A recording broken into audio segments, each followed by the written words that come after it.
Broadcasting live from the Albay PIO News Center, providing you the most exclusive news update from all over the province. This is News at 12. News at 12.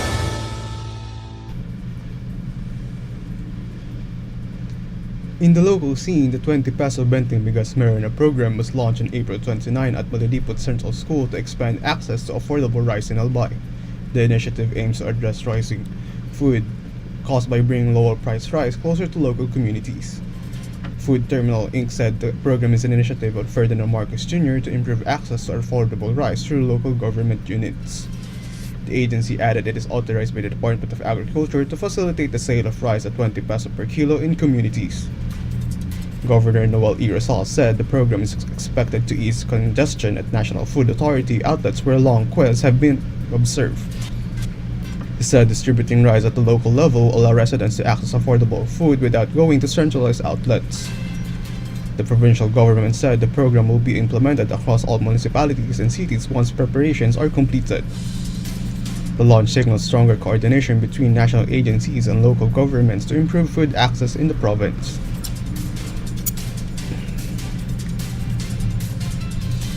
In another story, the Albay Provincial Health Office conducted health sanitation and nutrition sessions for children in evacuation shelters in Barangay Buang, Tabaco City on April 27. The sessions focused on proper hygiene, disease prevention, and adequate nutrition to reduce health risks among displaced children. Food and hygiene kits were distributed to address the immediate needs of participants during displacement, and 60 children were gathered aged 6 to 12 currently staying at temporary shelters.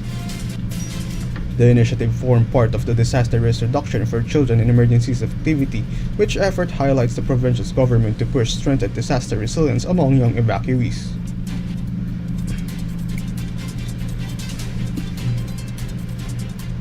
In other news,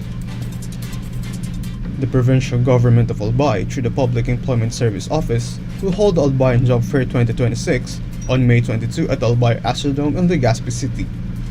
The activity is organized in coordination with the Department of Labor and Employment.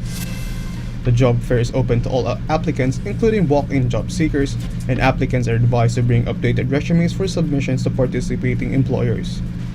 Further details, including the list of job openings, are available on the official Peso Albay Facebook page. The event is expecting at least 13 companies to participate, offering more than 100 job opportunities.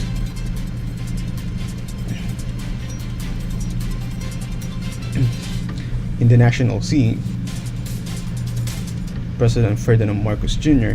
announced expanded maternity benefits under PhilHealth starting April 30 to improve support for mothers. Coverage for normal delivery in hospital increases from 9,750 to 29,000 pesos, while cesarean section coverage rises from 37,000 to 58,000 pesos. The program also expands prenatal care from 4 to 8 checkups, including vaccinations and laboratory tests. PhilHealth now covers 3 postnatal follow-up visits to ensure continued care for mothers after giving birth. The government said the move aims to help women to have safer deliveries without worrying about hospital costs.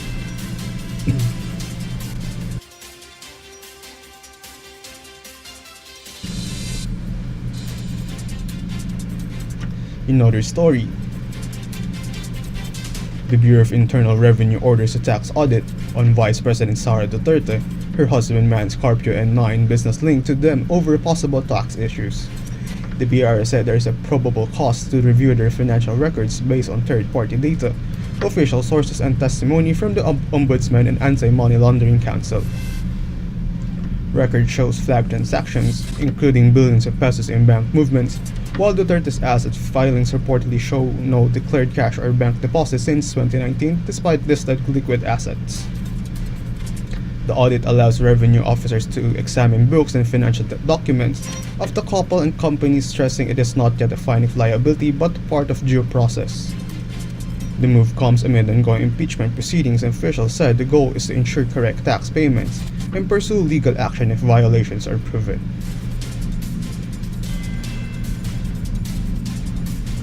In other news,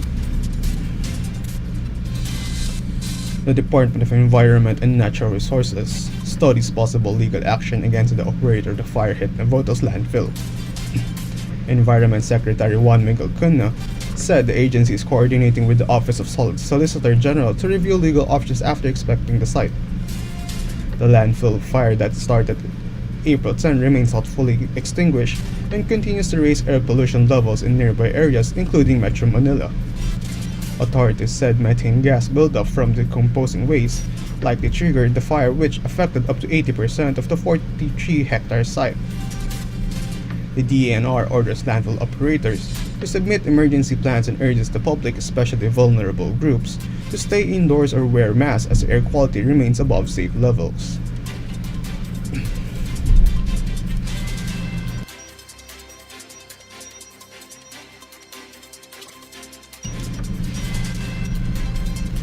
In the news outside the country, peace efforts in the Middle East stall as the United States reviews Iran's latest proposal to reopen the Strait of Hormuz, while Iran insists Washington can no longer dictate terms.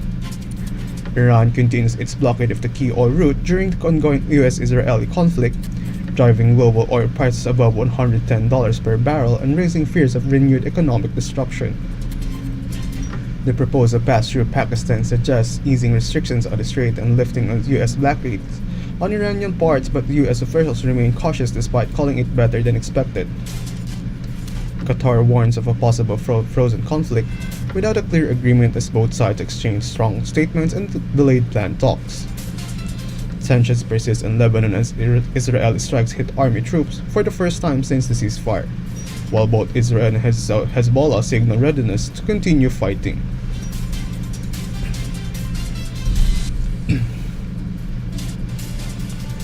In another story,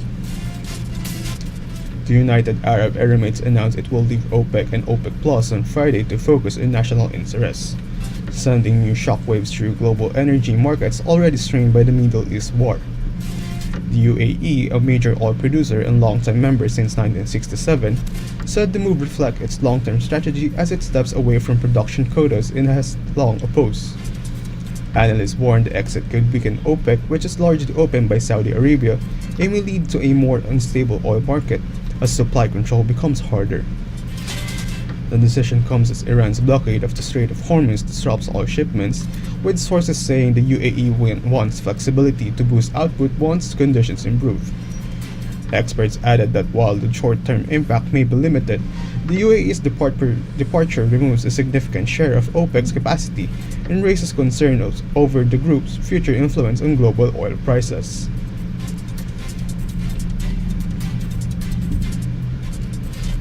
And finally, in the news outside the country, the World Bank SAIS global energy costs are set to hit their highest level since the start of the Russia and Ukraine war, driven by rising tensions in the Middle East. The report links a surge to war-related disruptions, including US to Israeli strikes and Iran and Tehran's move to block the Strait of Hormuz, a key route for global oil and gas shipments. Energy prices are expected to rise by 24% this year, while fertilizer costs jump by 31% due to sharp increases in urea prices that affect farm production. The World Bank also warns that commodity prices overall may rise by 16% in 2026, with metals like copper and aluminum hitting record highs due to strong demand from tech and electrical vehicle industries. Despite some easing in oil prices, the bank said inflation will stay high, pushing interest rates up and hitting poorer households and developing countries the hardest due to rising food, fuel, and debt costs.